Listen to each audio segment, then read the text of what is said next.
नमस्कार किसान साथियों, एक बार फिर से स्वागत है आपका आपके अपने YouTube चैनल आरके खेती ज्ञान में। साथियों, आज के वीडियो में हम बात करने वाले हैं इलायची की खेती के बारे में। लेकिन उससे पहले आपसे निवेदन है कि आप चैनल पर नए आए हैं तो चैनल को सब्सक्राइब अवश्य कर दीजिए, जिससे कि आपको हमारे वीडियो के नोटिफिकेशन समय समय से मिलते रहे। साथियों, इलायची का एक अपना ही अलग ही महत्व होता है। चाहे चाय हो या बिरयानी और पुलाव जैसे व्यंजन, सब इलायची के बिना अधूरे ही रहते हैं। इसका एक अलग स्वाद है, एक अलग अहमियत है।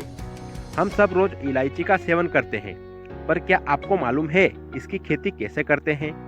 इसे आप अपने बागवानी में भी बहुत ही आसानी से लगा सकते हैं। इलायची के सेवन से शरीर को बहुत से फायदे होते हैं। यह मुंह की बदबू को भी दूर करता है। रोज सुबह सुबह नींबू शहद वाली चाय में एक हरी इलायची पीसकर सेवन करने से भी आपको काफ़ी फायदा मिलेगा। साथ ही आपकी खराश की समस्या भी समाप्त हो जाएगी। यह हमारे इम्यून सिस्टम को भी बढ़ावा देता है। तो अब बात करते हैं इलायची की खेती के बारे में। वैसे तो पूरे भारत भर में इसकी खेती संभव है। बहुत सारे लोग इसे अपनी दैनिक ज़रूरतों के लिए बागवानी में भी लगाया करते हैं। लेकिन कर्नाटक, केरल और तमिलनाडु इसकी खेती के लिए प्रसिद्ध और अनुकूल है। दक्षिण भारत के केरल में मालाबार की पहाड़ियों में उत्कृष्ट गुणवत्ता की इलायची की खेती की जाती है, जो पूरी दुनिया में मशहूर है। इलायची की खेती के लिए उपयुक्त जलवायु की बात करें तो इसके लिए 10 डिग्री से 35 डिग्री सेल्सियस और 1500 मिलीमीटर से 4000 मिलीमीटर की वार्षिक वर्षा की आवश्यकता होती है, जो कि समुद्री स्तर से 6000 से 15000 की ऊंचाई पर हो। खेत की तैयारी के बारे में बात करें तो सबसे पहले आप अपने खेती के स्थान की जांच करा लें। इलायची की खेती के लिए मिट्टी का पीएच मान 4.5 से 7 तक होना चाहिए। ऐसी काली गहरी अम्लीय दोमट मिट्टी को इलायची की खेती के लिए उपयुक्त माना जाता है। रेतीली भूमि में भी इलायची की खेती करना संभव नहीं है, इसलिए आप इसे करने से बचें।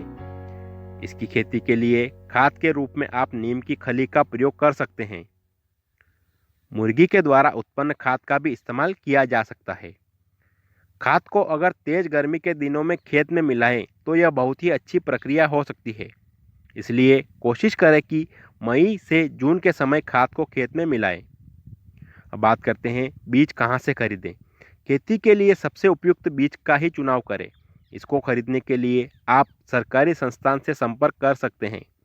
आप इसके लिए अपने नज़दीकी राज बीज भंडारण से भी संपर्क कर सकते हैं। बात करते हैं बुआई की विधि के बारे में। तो बुआई के लिए जमीन तैयार करते समय मेला क्षेत्रों में पर्याप्त मात्रा में मिट्टी और जल संरक्षण के उपाय जरूरी है।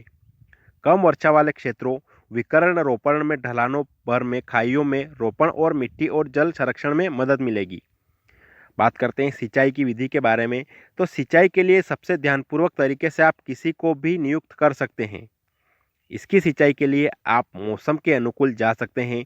यदि गर्मी अधिक है तो उस स्थिति में आप दिन में 3 से 4 बार सिंचाई दे सकते हैं, परंतु आपको ख्याल रखना है कि इसकी खेती के लिए तापमान सामान्य होना चाहिए। बरसात में आपको कुछ नहीं करने की ज़रूरत है। फसल की तुड़ाई की बात करें तो आपको एकत्रीकरण कर लिया जाए, उसके बाद हौसले कैप्सूल की सफाई की जानी चाहिए। इस कैप्सूल का प्रयोग लोग इसकी रंग व सफाई के लिए करते हैं।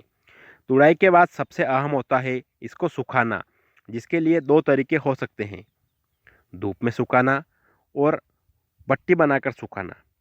बात करते हैं इसके बाज़ार की।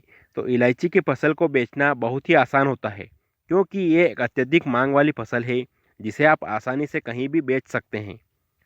आप सीधे तौर पर इसे मंडी में जाकर भी बेच सकते हैं। इसके लिए आप या तो अपने राज्यों के मसाला से संपर्क करना पड़ेगा, या फिर सीधे तौर पे आप इसको खुद भी पैक करके बेच सकते हैं रिटेल में, या फिर आप इसे ऑनलाइन के माध्यम से भी बेच सकते हैं। तो आपको वीडियो कैसा लगा कमेंट करके अवश्य बताएं। धन्यवाद।